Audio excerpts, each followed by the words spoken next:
नमस्कार दोस्तों, आज हम आ गए हैं अपनी स्वस्थ तन और स्वस्थ मन की सीरीज शारदीय नवरात्रि के 8वें दिवस पर। आज हम जानते हैं कि 8वें दिवस की देवी कौन होती हैं।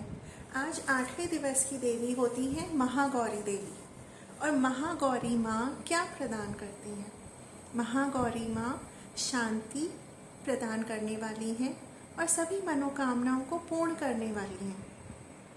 महागौरी माँ जब ये आशीर्वाद देती हैं शांति का, तो शांति का लेकिन मतलब क्या हुआ? आपको कैसे पता चलेगा कि आपको शांति मिल गई है?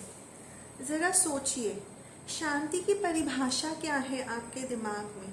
आपके जहन में शांति की क्या व्याख्या आप करते हैं? जब आपको यही नहीं पता होगा कि शांति अगर आपके पास आ भी गई और आप शांत भी हैं, अगर आपको यही नहीं पता वो मिल गई, तो आप उसको कैसे मानेंगे? ज़रा सोचिएगा कि आपकी शांति की परिभाषा क्या है। हर इंसान की परिभाषाएं वक्त और हालात के हिसाब से और स्वयं के हिसाब से बदलती रहती हैं।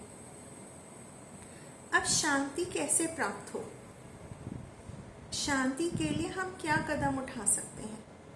शांति के लिए स्वीकार करना और सरेंडर करना, परमात्मा पे विश्वास करके उस पे छोड़ना बहुत ज़रूरी है। आपने कभी ये ध्यान दिया है कि हर कोई ये कहता रहता है कि मेरे संग ऐसा क्यों हो रहा है, ऐसा मेरे संग क्यों हुआ, मैंने तो कभी ऐसा किसी का गलत नहीं किया, फिर ऐसा क्यों हो रहा है? जब आत्मा जन्म लेती है तो क्या होता है?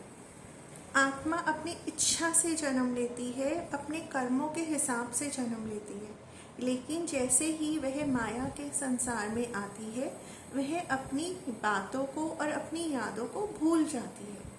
तो यहाँ पर किंतु परंतु ब्लेम गेम शुरू हो जाते हैं। अब जब इंसान ब्लेम गेम में रहेगा तो शांति कैसे मिलेगी? शांति तो नहीं मिलेगी। यहाँ पर ये नहीं कहा जा रहा स्वीकार करने का मतलब कि कोई गलत भी कर रहा है तो उसको भी स्वीकार कर लें। स्वीकार करने का मतलब है कि जब आपने कि उसको एज इट इज़ उसको मान लिया, अच्छा अब ऐसा है तो ऐसा है, हमने उसको स्वीकार लिया, आप शांत हो गए। अब आप उसके बाद रास्ता ढूंढना आरंभ करेंगे। क्या? इंसान ने जब जन्म लिया तो अपने कर्मों के हिसाब से वह जन्म लेता है, लेकिन फ्री विल उसी के पास होती है कि उसको कैसे जीना है।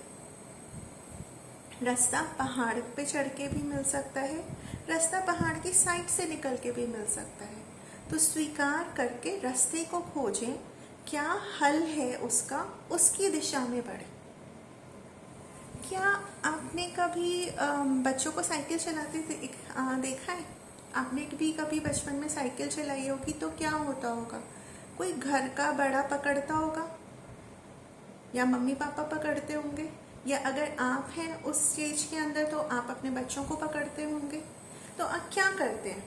पहले साइड में सपोर्ट लगाते हैं, फिर दोनों तरफ से सपोर्ट की जगह एक सपोर्ट लगाते हैं, और बच्चा चला रहा होता है तो पीछे से पकड़ते हैं। ऐसे ही करते हैं ना। और बच्चे को भी ये विश्वास होता है कि हाँ मेरे मम्मी पापा ने या मेरे बड़ों ने मुझे पकड़ रखा है, और वो निश्चिंत चल रहा होता है। और माँ बाप उसको संबल बनाने के लिए, स्वावलंबी बनाने के लिए पीछे से छोड़ देते हैं कि खुद चलो, गिरेगा तो ही उठना सीखेगा। तो ये विश्वास रखिए कि आपका ऊपर वाला, आपका परमात्मा आपका अच्छा ही चाहता है, आपको बढ़ते ही देखना चाहता है, वह आपके ही संग है। ये तो हुई सरेंडर की बात कि आपने छोड़ दिया, विश्वास करा, जो होगा वो अच्छा हो रहा है, जो होगा वो अच्छे के लिए हो रहा है। चलिए जाते जाते कहानी याद आ रही, आपके संग वह शेयर ज़रूर करूँगी। एक सेठ था, बहुत रईस था। वक्त का चक्र बदला और वह बिल्कुल सड़क पर आ गया।